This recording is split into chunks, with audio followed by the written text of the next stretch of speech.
தமிழகத்தில் சட்டமன்ற தேர்தல் நெருங்கி வரும் வேளையில் முதல்வர் மு.க.ஸ்டாலின் தலைமையிலான அமைச்சரவை கூடி மாநிலத்தின் இடைக்கால பட்ஜெட்டுக்கு அதிரடியாக பச்சை கொடி காட்டியுள்ளது.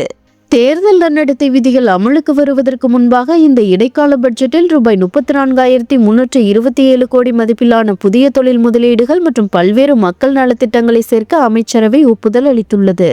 சென்னை தலைமை செயலகத்தில் நடைபெற்ற இந்த கூட்டத்தில் துணை முதல்வர் உதயநிதி ஸ்டாலின் மற்றும் அனைத்து அமைச்சர்களும் கலந்து கொண்டனர்.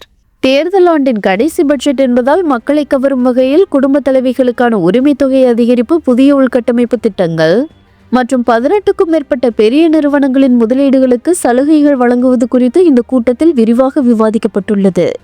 பிப்ரவரி 2வது அல்லது 3வது வாரத்தில் இந்த பட்ஜெட் சட்டமன்றத்தில் தாக்கல் செய்யலாம் என்றும் எதிர்பார்க்கப்படுகிறது. ஆட்சியை தக்கவைக்க திமுக அரசு போடும் இந்த பட்ஜெட் ஸ்கெட்ச் தேர்தல் களத்தில் மிகப்பெரிய தாக்கத்தை ஏற்படுத்தும் என்று அரசியல் விமர்சகர்கள் கருதுகின்றனர்.